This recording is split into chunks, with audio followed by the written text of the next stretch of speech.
Leitura 253, Ezequiel, 22 a 24, Projeto 365 10 de setembro de 2023. Ezequiel 22. Os líderes que Deus havia escolhido eram responsáveis pela situação moral da nação. O mesmo ocorre hoje. Infelizmente, muitos dos pecados mencionados neste texto têm sido cometidos atualmente por líderes cristãos. Estamos vivendo uma época em que Satanás tem atacado os crentes com uma intensidade sem igual. Devemos apoiar nossos líderes por meio da oração, e os líderes devem procurar ser constantemente responsáveis a fim de manter sua integridade moral e espiritual. Os metais preciosos são refinados pelo calor intenso para que as impurezas sejam removidas. Quando aquecido, a impureza sobe para a superfície do metal derretido, é separado e lançado fora. O propósito da invasão de Jerusalém era refinar o povo, mas o processo de refino mostrou que o povo, como o refúgio desprezível, em si mesmo, nada tinha de bom. Os sacerdotes deveriam manter a pureza da adoração a Deus e ensinar às pessoas o modo correto de viver. O muro aqui mencionado não é feito de pedras, mas de pessoas fiéis unidas em seus esforços para resistir ao mal. Este muro estava dilapidado, porque não havia quem pudesse levar o povo de volta a Deus.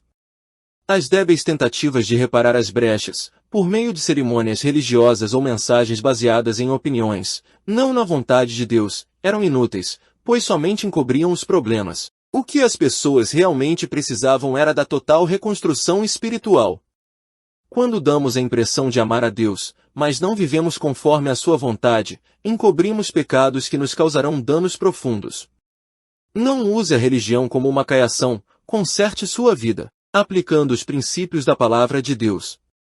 Então, você poderá unir-se aos outros para tomar posição na brecha e fazer a diferença neste mundo de acordo com a vontade de Deus. Ezequiel 23. Ezequiel continuou a expor as razões do julgamento de Deus, e declarou uma parábola adicional. Comparou os reinos do norte e do sul a duas irmãs que se tornaram prostitutas. Os cidadãos orgulhosos de Jerusalém há muito tempo haviam desprezado sua irmã, a cidade de Samaria, pensando serem superiores.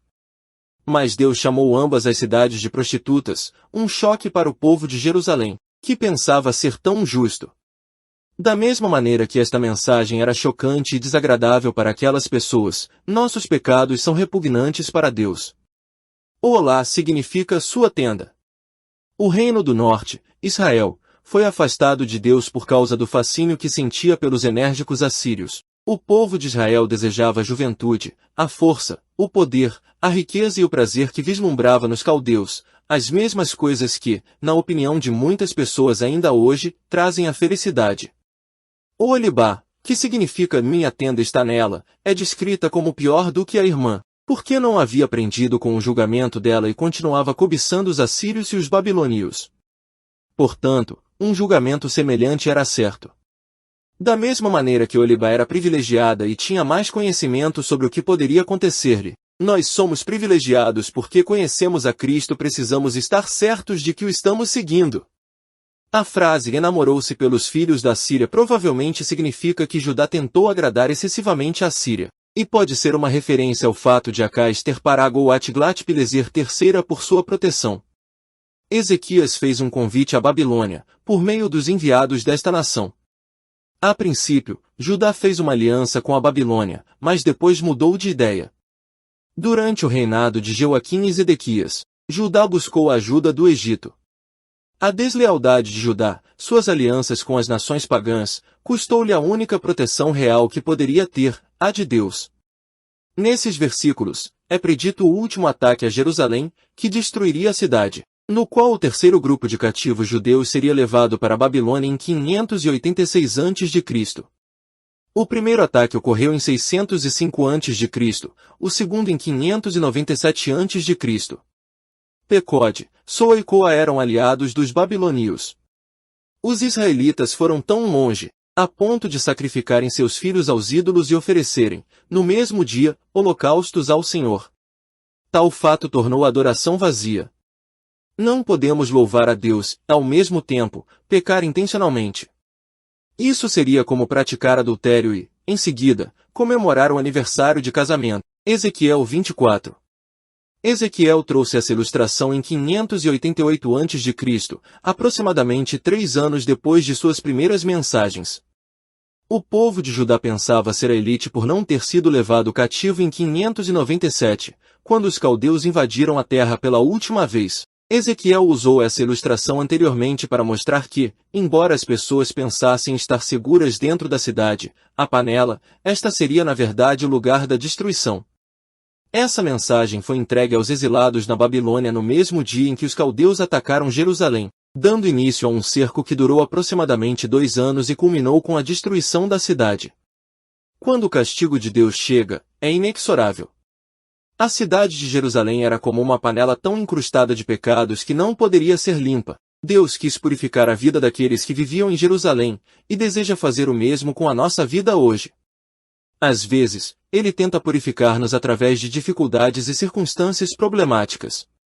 Quando você enfrentar tempos difíceis, permita que o pecado seja eliminado de sua vida. Olhe para os seus problemas como oportunidades para que sua fé cresça.